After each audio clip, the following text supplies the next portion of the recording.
Welcome to the Jesus is the Way podcast. This is our first episode, and I am so excited to be here with you. I'm Beth Craig. So I've thought of many ways to do this first episode, and then I thought the most important thing is for you to know a little bit about me and why I created this podcast in the first place. I'm going to share with you my story. I can't remember a time in my life where I did not believe in God. I've always believed that He's there. I have not always followed His directions. I have not always been a person of prayer or someone who goes to church every week. That was not me. But that all changed a couple of years ago. So for some people, they know a specific event that happened to them, or a person that really influenced their religious journey. But for me, in the early months of 2021, I was working about an hour away from my home.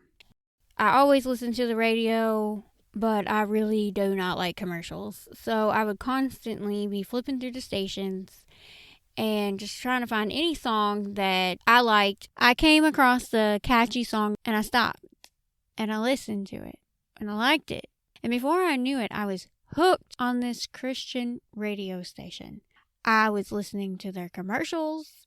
I was singing along with the worship songs. Some of them are old hymns, so I knew the words when they came on. But after a few weeks, during the commercials, I found myself talking out loud to God. Later, I found out that's what prayer is. You just talk to Him. I didn't know that. When I was a kid, you would lay down to sleep and I would say, God, watch over my mom and my dad and all my sisters and my aunts and my uncles and my grandma. And I thought I was really praying. And I knew from a kid, I was always told, don't say, God, if you do this, then I will do this. I would not ask God for anything because I felt like that you weren't supposed to do that. So I would just pray for everyone in my family. And I did this for years. Even as an adult, I would do this for years. I would pray for my husband and my mom and my dad and my son and then my husband's kids, and I would just list all of these people and my sister and then her husband and then her kid and that's all I would pray. I did not pray anything else. Only that. Only just for the people around me, for them to be safe and for them to come home. And that was pretty much it. That was my prayer life before I found this station. And then once I found this station, there was like a bunch of different worship songs and songs that get you thinking and songs that bring like the Bible to life, because it'll talk about the Lion of Judah. And I'm literally worshiping God. Like I'm praying to Him. I'm praying these songs to Him just by singing them. Would find things that would like talk to me or make me think of my kid or my husband or something, and so then I would pray for them for that, or pray for their situation or whatever's going on, and I would pray for my other family, and then I started praying for my co-workers and my friends, and songs really opened up my prayer life. And one day there was a commercial that advertised the Bible in the Year podcast with Father Mike Schmitz.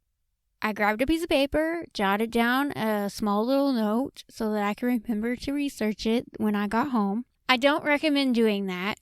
I was on a straightaway and it was daylight, and I literally I think I wrote down like Mike Schmitz. So I would just remember, or Bible in the Year or something very small, so that I would remember, because I knew as soon as I get out of the car, I'm not going to remember to look up anything. So anyways, through my research, I found that he had 2 podcasts. He had just started the Bible in the Year podcast a few months before I found it, and he has another podcast where he answers questions about the faith. Every day when I got into the car, I was listening to the Bible in the Year, and I would listen to episode after episode after episode.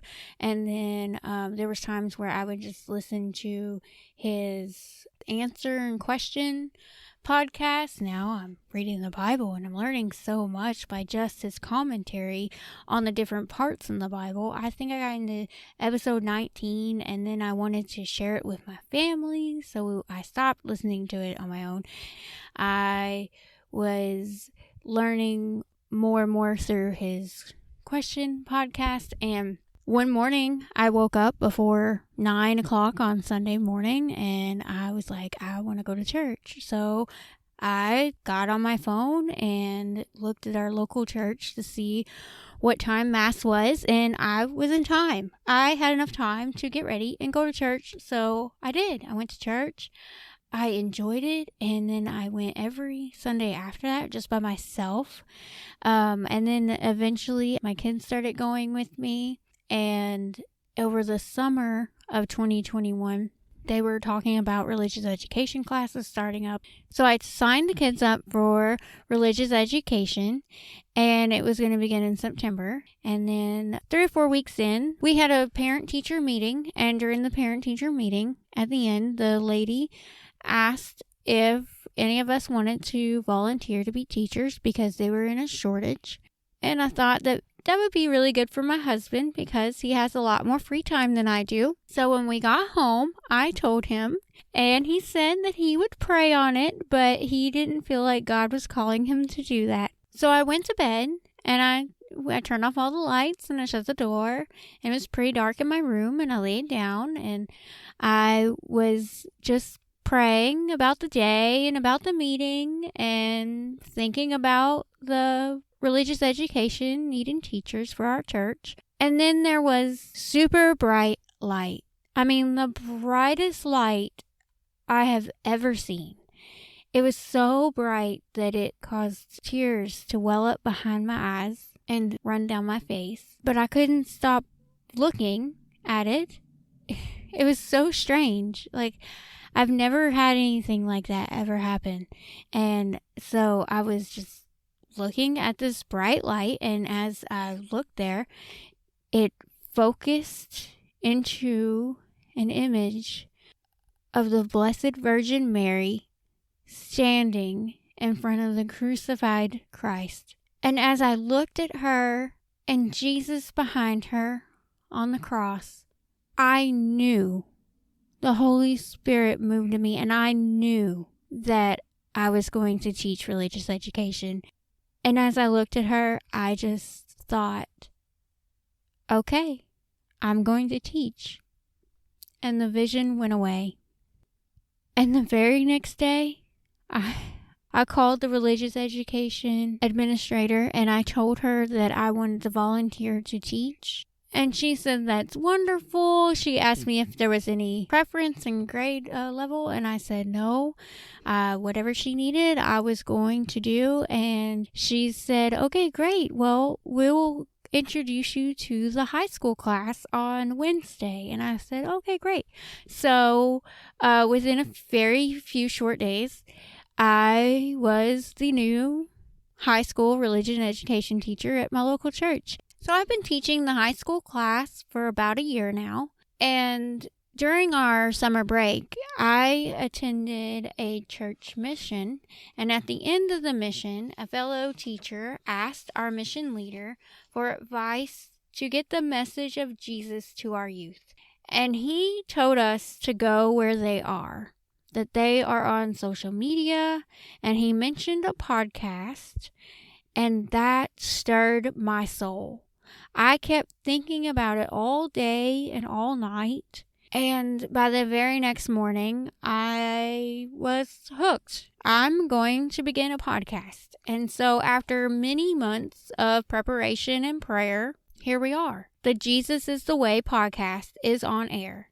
And I am so grateful to share my story with you. Each one of us has a unique story. Each one of us is called to know and love God and to live out God's story in our lives. And I look forward to knowing how God is calling you to live His story. So I'm going to close with this. If you want to share your story with me, you can email me at bethcraig317@yahoo.com, or you can follow me on Instagram at BethCraig317. And I just want to wish you a Merry Christmas and a Happy New Year. God bless all of you. And I'll talk to you next week. Bye.